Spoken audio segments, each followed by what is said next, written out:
Thank you, Speaker. Can anyone remember a story that goes something like this? A man commits a particularly awful and violent crime, which is widely reported, followed by calls for longer or harsher sentences. MPs are then quoted sternly vowing to outdo one another, to be tougher on crime. Sometime later, laws are toughened, sentences are lengthened, or they're made mandatory. We can all remember episodes like this. At election time, it's even been called the law and order auction, where parties try to outbid each other's promises of ever harsher retribution. And the notorious awful crimes just keep appearing in the news. And when there's a lull, our media outlets can be counted upon to find some past horror to resurrect. However, attracting a lot less attention is the rising number of Victorians going into prison. About 25 years ago, when our prison population was around 2,500, it started to grow rapidly. And in 2012, when we had almost 5,000 people behind bars, the growth accelerated. But in 2014, something else happened. While the prison population kept growing, the increase was seen to almost all be in unsentenced prisoners, people on remand. Our prison population kept on rising until it peaked at just over 8,000 before the pandemic-induced lull, and it's creeping up again now. Now, back in 2014, 19% of our prisoners were unsentenced, fewer than 1 in 5. A month ago, it was 44%, approaching half. And for women and children, it's over half. A couple of months ago, the Commission for Children and Young People published a report of their inquiry into the overrepresentation of Aboriginal children and young people in the Victorian youth justice system, and I quote, "From 2010 to 2019, remand orders accounted for 98% of all custodial orders made in respect of children aged 10 to 13 years, raising serious questions as to why such young children needed to be incarcerated in the first place.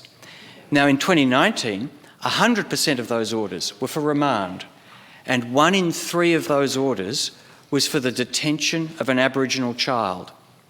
To say First Nations children are overrepresented in these figures is an understatement. Back in 1989, when the Royal Commission into Aboriginal Deaths in Custody was doing its work, Victoria was jailing 870 Aboriginal people per 100,000. 30 years later, it's more than 2.5 times that, at 2,220 per 100,000. And the biggest acceleration has occurred under this Labor government.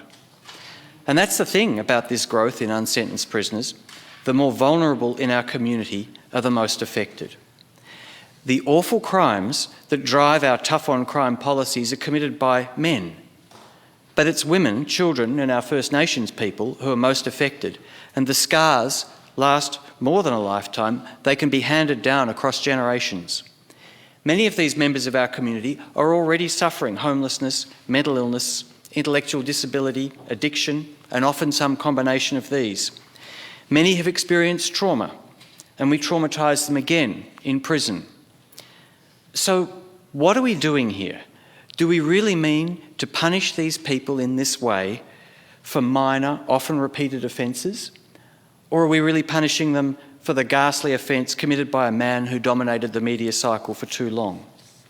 Of course, remand should not, strictly speaking, be punishment, but it's still jail time, and I'm sure it feels like punishment.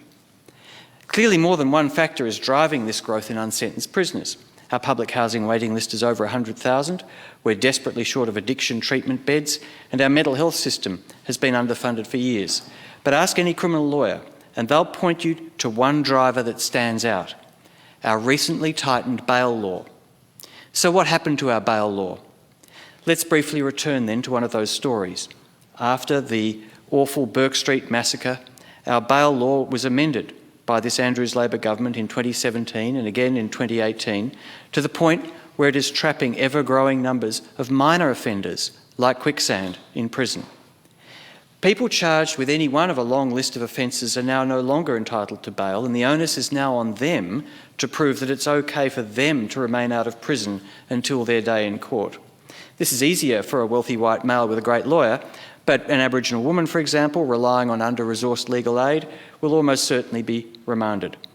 Many will simply plead guilty regardless of whether they've even committed the offence, because it's the fastest way out of jail. It's not justice, is it? Bail conditions themselves often require a person to be organised so they can regularly phone a police station or nominate a residence to stay in. But a breach means jail, regardless of whether you're dealing with poverty, homelessness, mental illness or family violence. Another common trap, particularly for those battling addiction, is offending while on bail. That gets you inside in short order. Is it any surprise that the first person falsely imprisoned for weeks on remand for a COVID infringement for not being in his house was a homeless Aboriginal man with an acquired brain injury? About 3 years ago, when asked in this place by the member for Balwyn why one violent offender was given bail, Premier Andrews proudly responded that Victoria had the toughest bail laws in our nation and that there were more people on remand today than at any point in the state's history. At that time, just before the last state election, I doubt the Premier was thinking of the women, children and Aboriginal people caught up in the quicksand of Victoria's bail laws. I think he was happy to be seen as being just as tough on crime as the opposition. But if he'd thought more about it, I doubt that he'd really want to brag that following his bail reforms we've had more Aboriginal Victorians in prison than at any time in history. Now, 2 months ago, the Victorian Aboriginal Legal Service and 50 other legal, human rights and advocacy organisations wrote an open letter that actually quoted the Victorian government solemnly declaring that too many Aboriginal Victorians are still dying in custody. Too many Aboriginal Victorians are in custody in the first place. True. The letter's authors observed, and yet the government is hardly a helpless bystander to an unexpected tragedy. This government actively and willingly contributes to this ongoing crisis.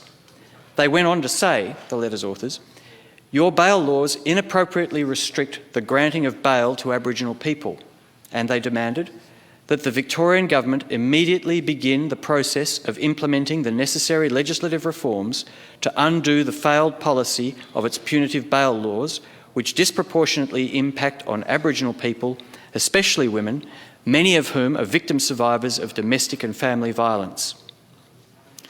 This is not something Victoria can be proud of, and it's not something which makes Victorians any safer.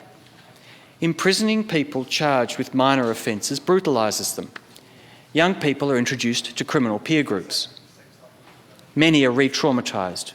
Mental health can deteriorate. You don't get rehabilitation or programs on remand. Many don't get drug treatment or opioid replacement. You lose your Centrelink payments. Basically, you exit worse than you leave, normally within 3 months.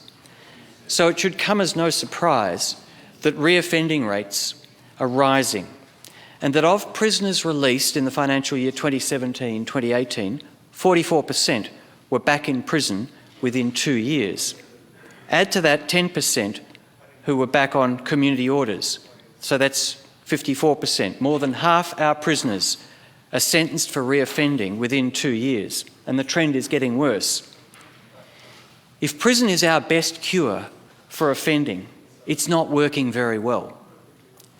The victims of these notorious crimes that have such an impact on our justice system probably wouldn't be too impressed if we told them that by denying bail to so many who commit minor offences, we're increasing their rate of reoffending, we are making the community less safe.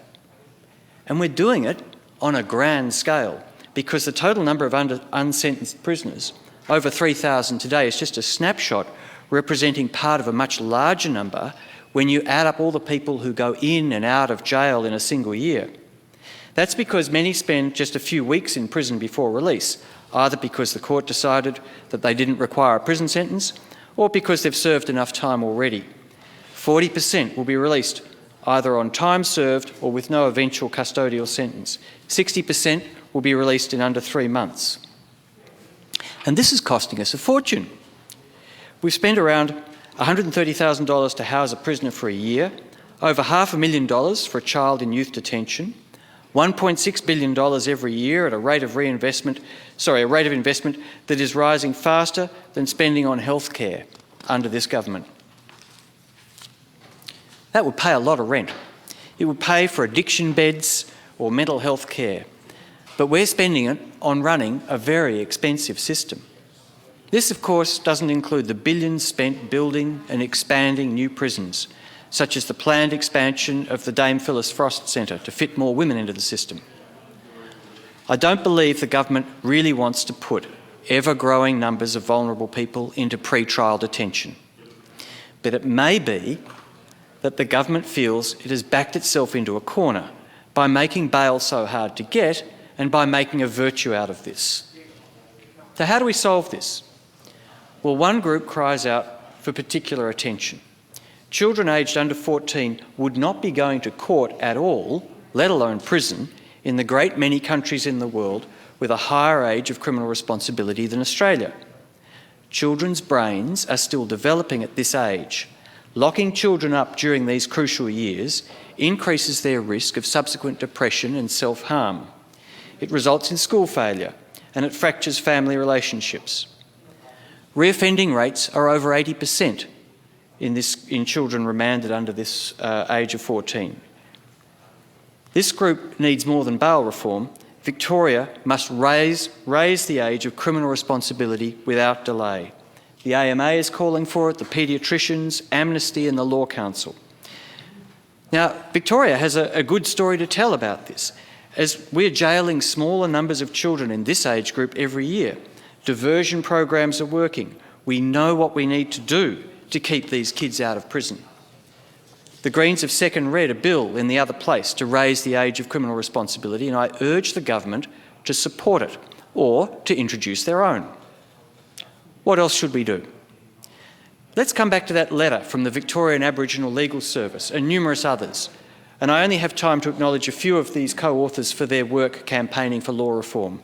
Liberty Victoria, West Justice, Flat Out, Change the Record, the Fitzroy Legal Service, Youth Law, Jesuit Social Services, the Human Rights Law Centre. And this letter from the Victorian Aboriginal Legal Service and others hands this government the opportunity it needs.